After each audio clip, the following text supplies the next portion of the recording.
Fajar menyingsing perlahan, menyelimuti kota dengan cahaya keemasan yang menerobos jendela-jendela rumah. Udara pagi membawa aroma tanah yang masih basah akibat hujan semalam, memberikan sensasi sejuk yang menenangkan. Di sebuah rumah sederhana yang dulu penuh kehangatan, kini hanya ada kesunyian yang menggantung di udara. Seorang pria duduk di ujung meja makan, tangannya menggenggam secangkir kopi yang mulai mendingin. Pandangannya kosong, terarah pada kursi di seberangnya yang tetap kosong pagi ini, seperti pagi-pagi sebelumnya. Dulu, kursi itu adalah tempat seseorang yang selalu tersenyum saat menyapanya di pagi hari. Seseorang yang akan menyiapkan sarapan dengan penuh kasih, memastikan bahwa hari dimulai dengan kehangatan dan cinta.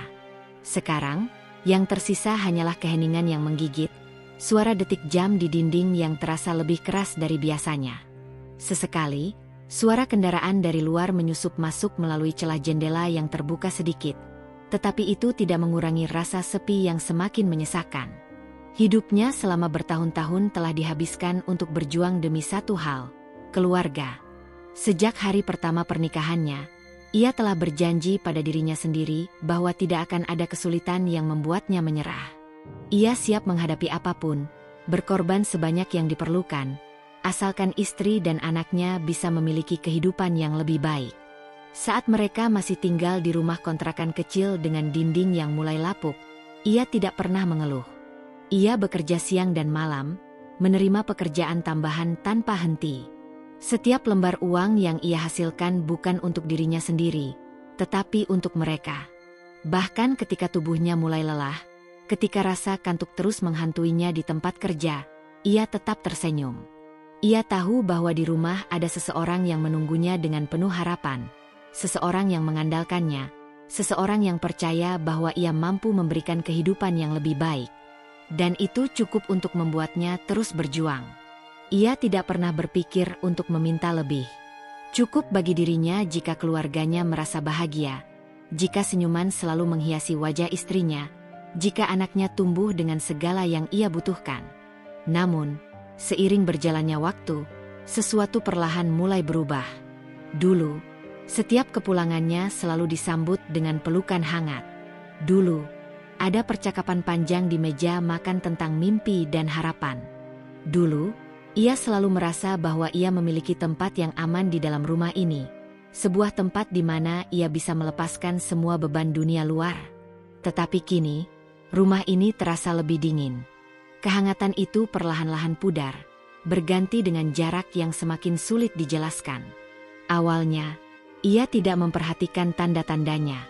Ia berpikir bahwa mungkin ini hanyalah efek dari kesibukan. Laras, istrinya, mungkin hanya lelah, mungkin hanya butuh waktu untuk dirinya sendiri. Tetapi semakin hari, semakin ia menyadari bahwa perubahan itu bukanlah sesuatu yang sementara. Laras semakin jarang berbicara dengannya. Jika dulu mereka bisa menghabiskan waktu berjam-jam berbicara tentang apapun, kini percakapan mereka hanya sebatas kalimat-kalimat pendek yang terdengar datar. Tatapan yang dulu penuh cinta kini berubah menjadi hampa. Ada jeda panjang di antara mereka, ruang kosong yang semakin sulit dijembatani. Laras mulai sering memalingkan wajah saat mereka duduk berdua, seolah keberadaannya tidak lagi berarti apa-apa. Makan malam yang dulu selalu mereka nikmati bersama kini berubah menjadi sesi makan yang sunyi. Kadang, Laras bahkan tidak ada di rumah saat ia pulang kerja. Jika ditanya, jawabannya selalu sederhana, "Aku sibuk." Dan ia percaya. Karena selama ini, ia selalu percaya. Tetapi kepercayaan itu mulai terkikis ketika Laras semakin sering pergi tanpa memberitahu. Pulang larut malam, sibuk dengan ponselnya, tersenyum pada layar tetapi tidak pernah tersenyum padanya. Ia mulai bertanya-tanya, kapan terakhir kali mereka benar-benar berbicara? Kapan terakhir kali Laras melihatnya dengan tatapan yang sama seperti dulu? Kapan terakhir kali ia merasa bahwa ia masih memiliki seseorang yang mencintainya? Namun, meskipun semua tanda sudah ada di depan matanya, ia memilih untuk tidak melihatnya. Karena menghadapi kenyataan bahwa seseorang yang selama ini menjadi dunia baginya perlahan menjauh, adalah sesuatu yang terlalu menyakitkan untuk diterima. Setiap malam, Ia terbaring di tempat tidur, menatap langit-langit kamar yang terasa semakin dingin. Laras tidur membelakanginya, dengan jarak yang semakin lebar di antara mereka. Dulu, jarak ini tidak pernah ada. Dulu, tangan mereka akan saling mencari dalam kegelapan. Tetapi kini, bahkan dalam tidur pun mereka terasa seperti dua orang asing yang kebetulan berbagi ranjang yang sama. Kadang, ia berpikir untuk bertanya, untuk mencari tahu apa yang sebenarnya terjadi. Tetapi ada ketakutan yang menghantui pikirannya. Ketakutan akan jawaban yang mungkin tidak siap ia dengar. Jadi, ia tetap diam. Ia terus berpura-pura bahwa semuanya masih baik-baik saja, bahwa perubahan ini hanyalah fase yang akan berlalu. Bahwa jika ia tetap berusaha, jika ia tetap setia pada janjinya untuk selalu berjuang, semuanya akan kembali seperti dulu. Namun jauh di dalam hatinya, ia mulai merasakan sesuatu yang tidak bisa ia abaikan. Sebuah firasat yang berbisik di telinganya setiap malam, semakin lama semakin jelas. Bahwa mungkin, ia sedang berjuang sendirian untuk sesuatu yang telah lama ditinggalkan oleh orang yang seharusnya berjuang bersamanya. Bahwa mungkin, pengorbanannya selama ini tidak pernah cukup. Bahwa mungkin, cinta saja tidak akan pernah bisa membuat seseorang tetap tinggal. Langit mulai gelap saat ia pulang lebih awal dari biasanya. Lampu-lampu jalan berkelip seperti bintang buatan, menerangi trotoar yang basah akibat hujan sore. Dalam genggaman tangannya, sebungkus makanan kesukaan Laras terasa hangat, seolah membawa sedikit harapan bahwa mungkin malam ini akan berbeda. Ia telah mencoba menepis semua kecemasan yang menghantui pikirannya selama beberapa bulan terakhir. Mungkin ia hanya berlebihan. Mungkin ini hanya fase. Mungkin segalanya bisa kembali seperti dulu. Tapi begitu kakinya melangkah melewati pintu rumah, ia merasakan sesuatu yang aneh. Suasana yang berbeda. Ruangan yang biasanya dipenuhi suara televisi kini sunyi. Udara di dalam rumah terasa berat, seolah menyimpan sesuatu yang belum terungkap. Di kejauhan, samar-samar, terdengar suara. Bukan suara anaknya yang tertawa. Bukan suara Laras yang biasanya mengeluhkan harinya. Tapi suara Laras yang berbicara pelan, penuh kelembutan yang asing. Tubuhnya menegang. Ia mengenali nada itu. Nada yang dulu hanya digunakan untuk dirinya. Langkahnya melambat. Ia tidak ingin bergerak lebih jauh.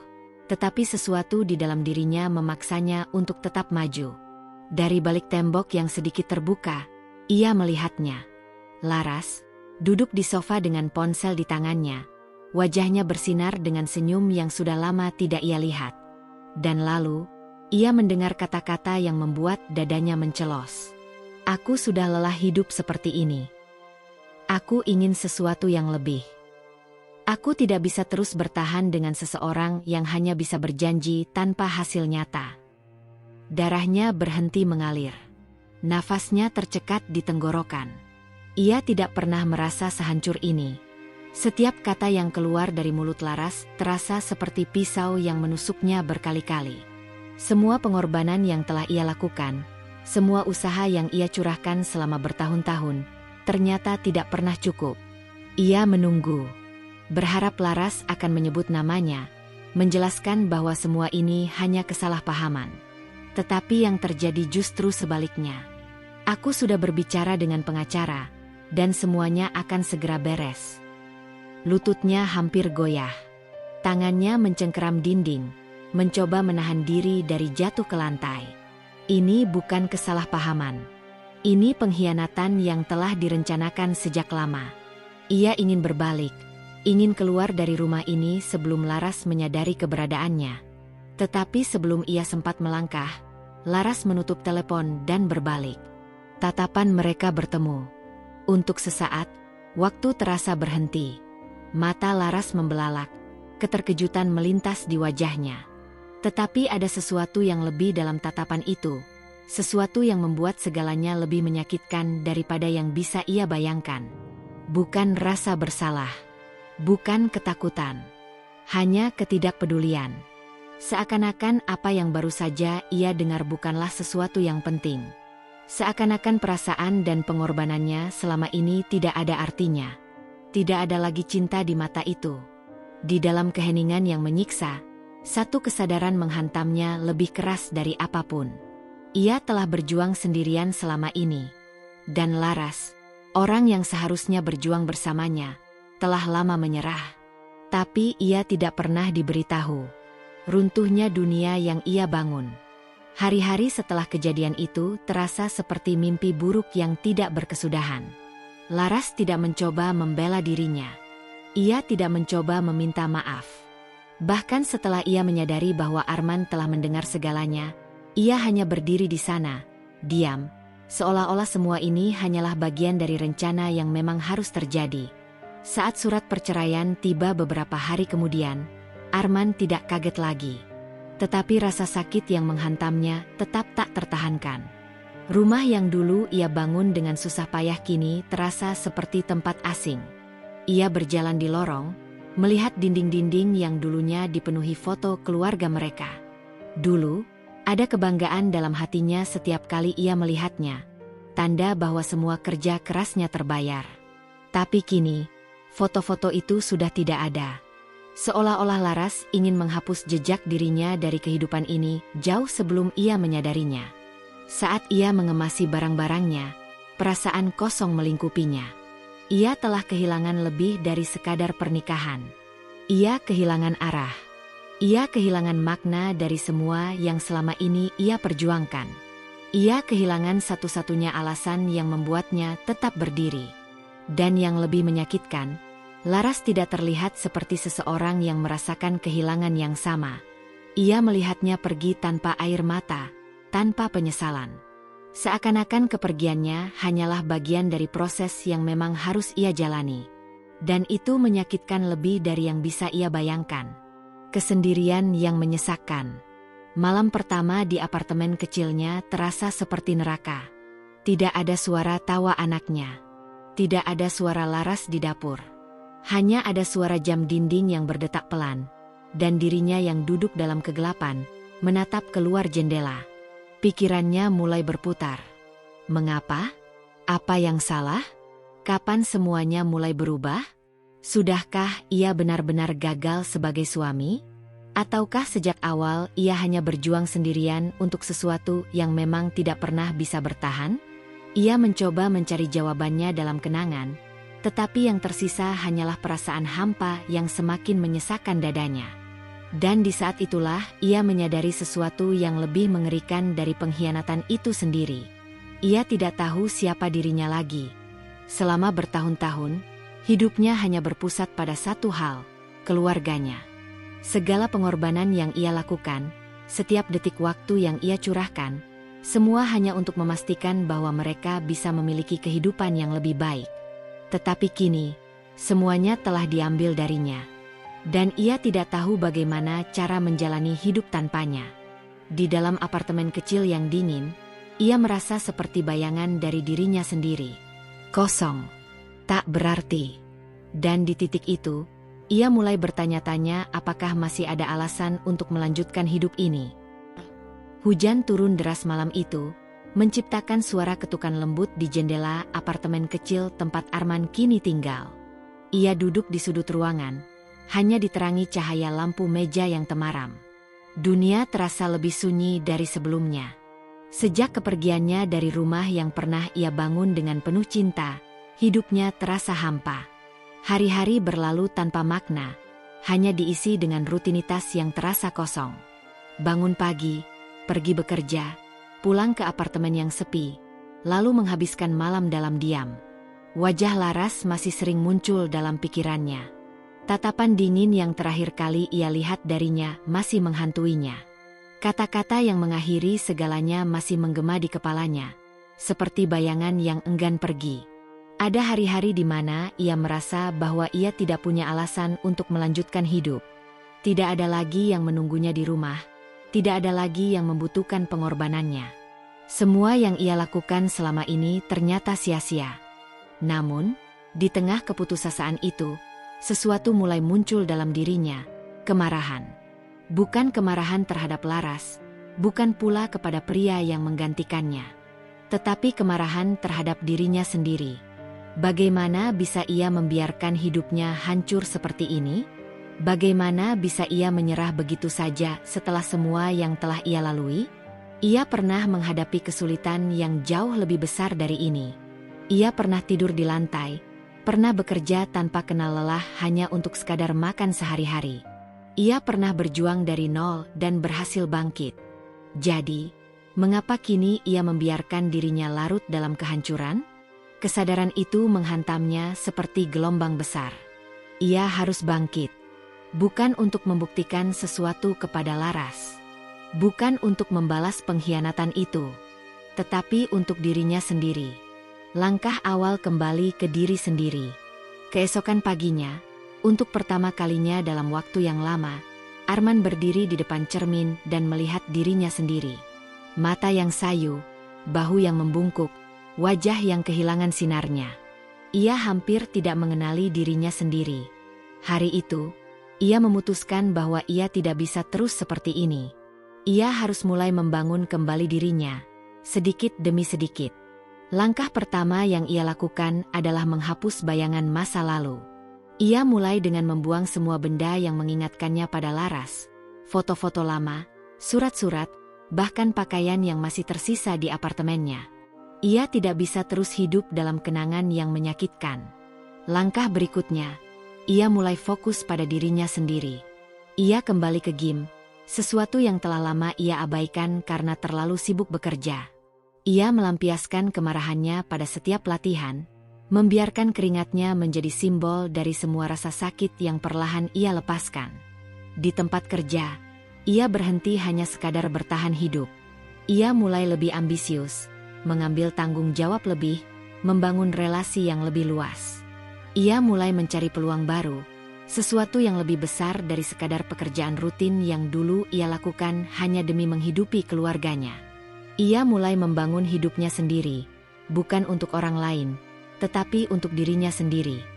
Bangkit dan menjadi lebih kuat. Waktu berlalu. Hari-hari yang dulu terasa menyiksa perlahan berubah menjadi hari-hari penuh harapan. Karirnya semakin berkembang. Ia mendapatkan promosi, mulai berinvestasi, bahkan mulai merintis bisnis kecil yang telah lama ia impikan. Untuk pertama kalinya dalam hidupnya, ia merasa bebas. Ia tidak lagi hidup dalam bayang-bayang pengkhianatan. Ia tidak lagi terjebak dalam perasaan gagal. Ia mulai memahami bahwa pengkhianatan bukanlah akhir, tetapi awal dari sesuatu yang lebih besar. Dan kemudian, takdir mempermainkan segalanya dengan cara yang tidak pernah ia duga. Suatu hari, saat sedang menghadiri sebuah acara bisnis, ia bertemu kembali dengan Laras. Wanita itu berdiri di tengah ruangan, dengan gaun mahal dan riasan sempurna. Tetapi ada sesuatu yang berbeda dalam matanya. Bukan lagi keangkuhan, bukan lagi ketidakpedulian, tetapi rasa sesal yang dalam. Arman tidak perlu bertanya untuk mengetahui apa yang terjadi. Ia bisa melihatnya dengan jelas. Hidup Laras tidak berjalan seperti yang ia bayangkan. Pria yang dulu ia pilih telah meninggalkannya. Semua janji manis yang dulu membutakan hatinya ternyata hanya omong kosong. Kini, Laras berdiri di sana, memandang pria yang dulu ia anggap tidak cukup baik. Namun, pria itu telah berubah. Arman bukan lagi sosok yang ia tinggalkan bertahun-tahun lalu. Bukan lagi pria yang duduk di sudut ruangan dengan hati yang hancur. Bukan lagi suami yang dulu berusaha sekuat tenaga untuk seseorang yang tidak pernah menghargainya. Kini, Arman telah menjadi seseorang yang lebih kuat. Laras melangkah mendekat. Ada getaran kecil dalam suaranya saat ia mencoba berbicara. Tetapi Arman hanya tersenyum tipis. Ia tidak butuh penjelasan. Ia tidak butuh permintaan maaf. Karena pada akhirnya, pengkhianatan Laras bukanlah kehancurannya. Justru dari situlah ia menemukan siapa dirinya sebenarnya. Tanpa perlu berkata apapun, Arman berbalik dan berjalan pergi. Untuk pertama kalinya dalam hidupnya, ia benar-benar bebas. Dan kali ini, tidak ada yang bisa menghancurkannya lagi. Pesan moral dari kisah ini. Jangan jadikan seseorang sebagai pusat hidupmu, karena jika mereka pergi, kamu akan kehilangan segalanya. Pengkhianatan bukanlah akhir, Itu adalah kesempatan untuk menemukan siapa dirimu sebenarnya. Jangan pernah meremehkan kemampuanmu untuk bangkit. Orang yang meninggalkanmu hari ini bisa jadi akan menyesal di kemudian hari. Dendam tidak perlu. Sukses adalah balas dendam terbaik. Ketika seseorang memilih pergi, biarkan mereka. Karena di ujung jalan, kamu akan menemukan bahwa kamu tidak pernah membutuhkannya untuk menjadi bahagia.